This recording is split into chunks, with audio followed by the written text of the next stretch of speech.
ব্রাত্য বসুকে শিক্ষামন্ত্রীর পদ থেকে অপসারণের দাবি সেলিমের। শিক্ষামন্ত্রীর গ্রেফতারির দাবি তুললেন মোহাম্মদ সেলিম। সেলিমের আরও দাবি, ছাত্রদের উপর মিথ্যা মামলা তুলে নিতে হবে।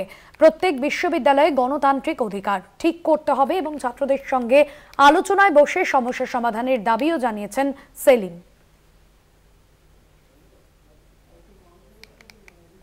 আমরা শিক্ষামন্ত্রীর অপসারণ চাই, তার গ্রেফতার চাই, ছাত্রদের উপর করা সমস্ত মিথ্যা মামলা প্রত্যাহার চাই। অবিলম্বে বিশ্ববিদ্যালয় এবং কলেজগুলোতে রাজ্যের সমস্ত বিশ্ববিদ্যালয় রাজ্যে গণতান্ত্রিক পরিবেশ ফিরিয়ে আনতে হবে।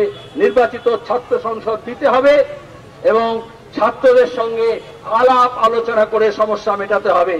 গাড়ির চাকার নিচে ছাত্রদের ফেলে মারা চলবে না, তা না হলে চাকা কিন্তু ঘুরবে, আর চাকা যখন ঘুরবে তখন শুধু ব্রাত্য নয়, এই ব্রাত্যের দালাল থানার পুলিশগুলোকে আমরা দেখে নেব।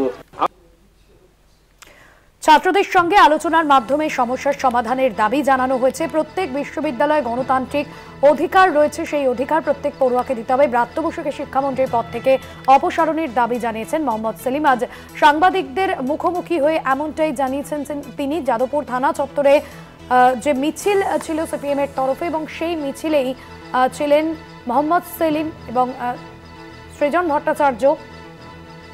সংবাদ মাধ্যমের মুখোমুখি হয়ে শিক্ষামন্ত্রীর গ্রেফতারের দাবি তুললেন মোহাম্মদ সেলিম।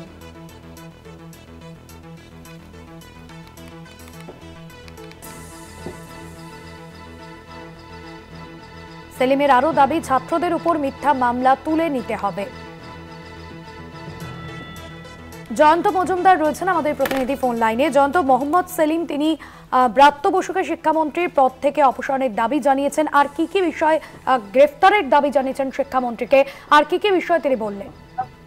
দেখো, মূলত এখানে চারটে বিষয় তুলে ধরা হয়েছে, তার মধ্যে একটা তুমি অবশ্যই বলে দিয়েছো, আর বাদবাকি যে তিনটে বিষয় অত্যন্ত গুরুত্বপূর্ণ তাৎপর্যপূর্ণ বিষয়। যে ছাত্রদের উপর যে ছিনতাইয়ের মামলা দেওয়া হয়েছে, মিথ্যে মামলা, সেই মিথ্যে মামলা অবিলম্বে পুলিশকে তুলে নিতে হবে।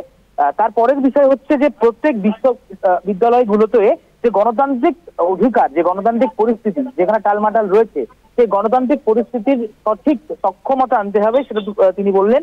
তার পাশাপাশি তিনি এমনটাও বললেন যে ছাত্রদের সাথে যদি কোনো সমস্যা হয় কোনো বিশ্ববিদ্যালয়ে, সেই সমস্যা হলে কিন্তু ছাত্রদের সাথে সেটা আলোচনা করে সুষ্ঠুভাবে সমাধান করতে হবে, এমনটাই কিন্তু তিনি বললেন। এবং যদি এই ধরনের এই যে বার্তাগুলো দেওয়া হয়েছে সেলিমের তরফ থেকে, সেই বার্তাগুলো সঠিক মান্যতা না দেওয়া হয় তাহলে কিন্তু আগুন জ্বলবে, এমনটাই কিন্তু হুঁশিয়ারি দিয়েছেন কার্যত মোহাম্মদ সেলিম। রাজ্যের মুখ্যমন্ত্রী মমতা বন্দ্যোপাধ্যায় হুঁশিয়ারি দিলেন, তার পাশাপাশি হুঁশিয়ারি দিলেন ব্রাত্য বসু, যেমনটা তিনি বলছিলেন গুরুত্বপূর্ণ যে শিক্ষামন্ত্রীর পদ থেকে তাকে অপসারণ এবং তার পাশাপাশি তাকে গ্রেফতার করা, এবং যে গাড়িটি, সেই গাড়িটিকে কেন এখনো পর্যন্ত ধরা হলো না সেটা নিয়েও কিন্তু প্রশ্ন করা হয়েছে। সুতরাং একাধিক প্রশ্ন কিন্তু উঠে এসেছে। যদি না হয়, তাদের দাবি দাবা না মেটে, তাহলে কিন্তু রাজপথেই তারা থাকবে এবং রাজপথে আগুন জ্বলবে, এমনটা কিন্তু হুঁশিয়ারি দিলেন মোহাম্মদ সেলিম।